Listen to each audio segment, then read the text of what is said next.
समुद्र की गहराइयों में छुपा एक रहस्य, एक ऐसा सेतु जिसे देवताओं और वानरों ने मिलकर बनाया, जहां हर पत्थर राम कथा सुनाता है।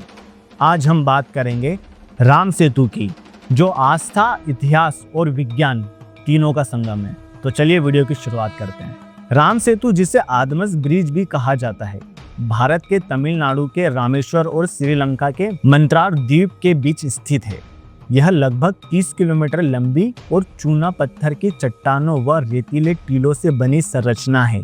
धार्मिक मान्यताओं और वैज्ञानिकों के तथ्यों के कारण यह सेतु विश्व भर में चर्चित का विषय है। धार्मिक मान्यता है कि रामायण के अनुसार जब रावण ने माता सीता का हरण कर लंका ले गया, तब भगवान राम ने वानर सेना के साथ समुद्र पार करने के लिए एक सेतु बनाया था। नल और नील वानर सेनापति समुद्र पर पत्थर तैराकर यह पुल निर्मित किया गया। इस पुल से होकर भगवान श्री राम, लक्ष्मण, हनुमान और वानर सेना लंका पहुंचे और रावण का वध किया। इसे सेतु बंध या राम सेतु भी कहा जाता है। ऐतिहासिक और वैज्ञानिक दृष्टि की अगर हम बात करें तो प्राचीन ग्रंथों और राम सेतु का उल्लेख मिलता है, लेकिन आधुनिक विज्ञान इसे प्राकृतिक संरचना मानता है।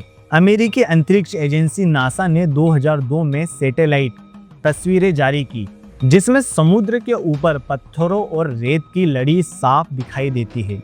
कई शोधकर्ताओं का मानना है कि यह सेतु लगभग 5000 से 7000 साल पुराना हो सकता है।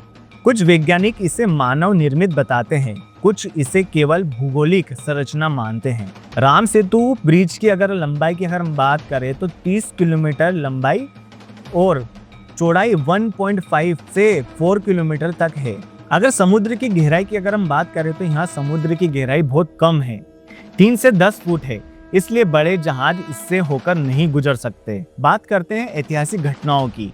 प्राचीन काल में इस पुल का उपयोग भारत और श्रीलंका के बीच पैदल छोटे नाव से यात्रा के लिए किया जाता था। अब बात करते हैं इसके आधुनिक विवाद और शोध के बारे में।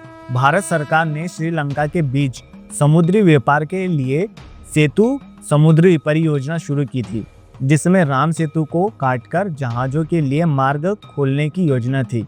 हिंदू संगठनों ने इसका विरोध किया क्योंकि यह धार्मिक भावनाओं और रामायण से जुड़ा हुआ है। सुप्रीम कोर्ट में इस विषय पर कई बार सुनवाई हुई और अभी तक इस परियोजना पर रोक लगी हुई है। अगर हम यहाँ पे धार्मिक महत्व की अगर हम बात करें तो रामेश्वर और धनुषकोडी से राम सेतु दिखाई देता है। इसे पवित्र स्थान माना जाता है। लाखों श्रद्धालु यहाँ दर्शन करने के लिए आते हैं। मान्यता है कि राम सेतु में स्नान और पूजा करने से पापों की मुक्ति मिलती है। राम सेतु केवल एक भौगोलिक संरचना नहीं, बल्कि भारत की धार्मिक आस्था और सांस्कृतिक धरोहर है।